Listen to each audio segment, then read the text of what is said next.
I was asked to speak about my father, to tell a story that can bring out who he is as a person. So when I was thinking about it, I was wondering, what story could I really talk about?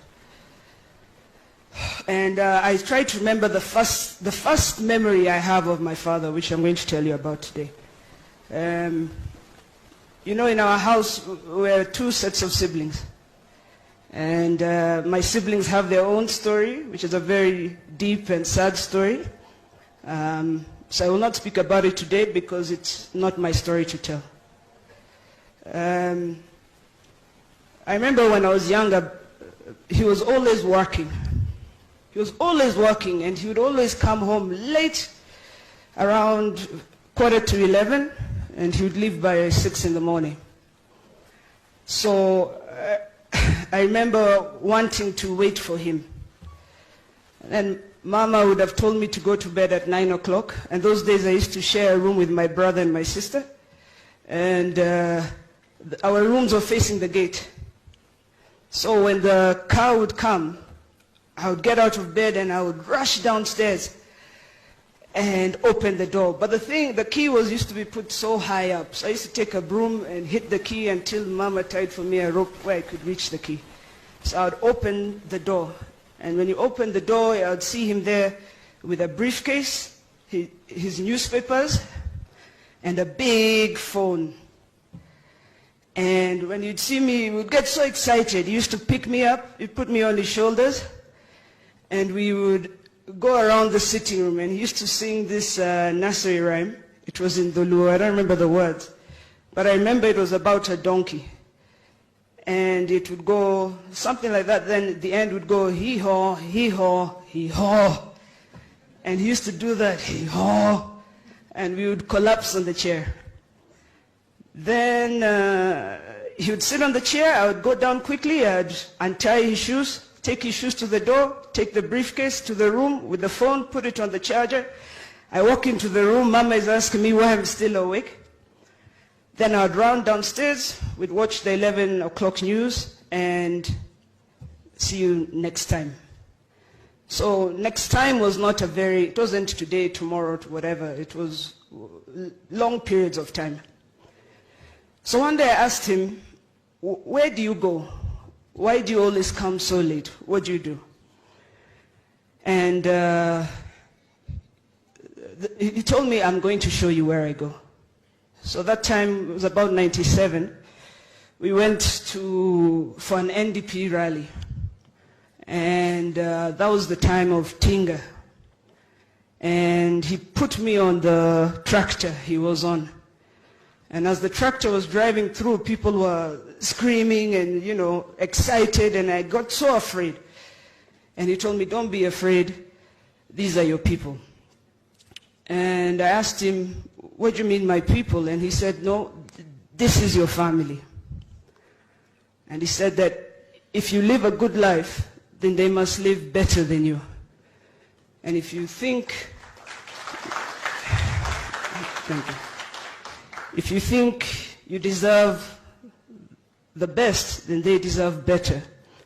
And if you walk around thinking you deserve the world, then you must give them the universe.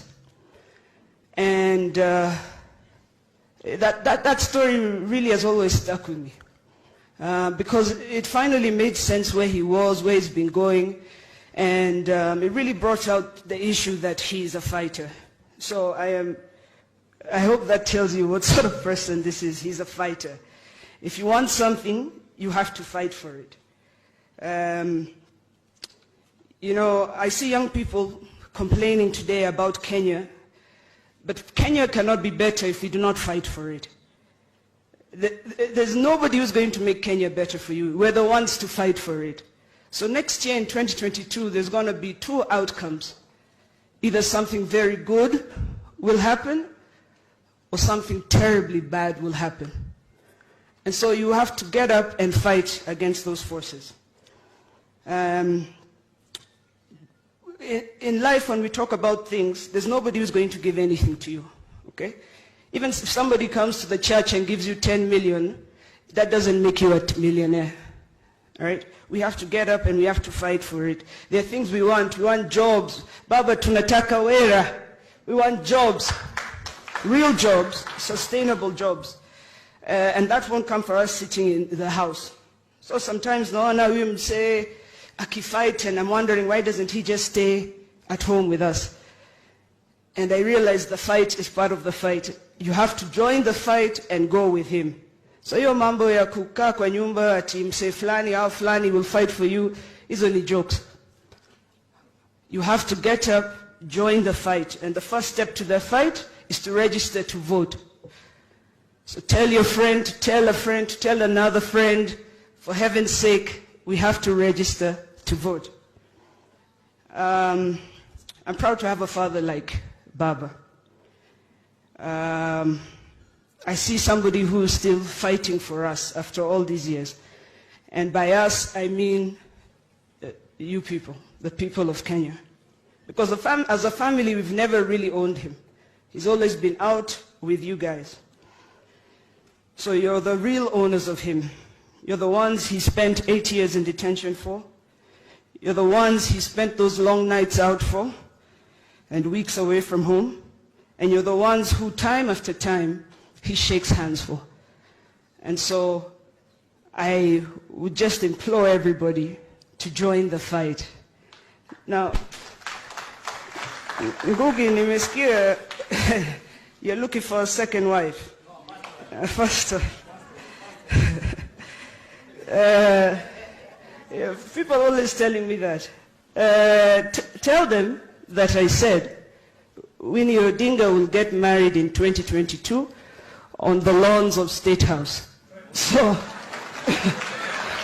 and you're all invited. So if you want that to happen, go register to vote. Thank you very much.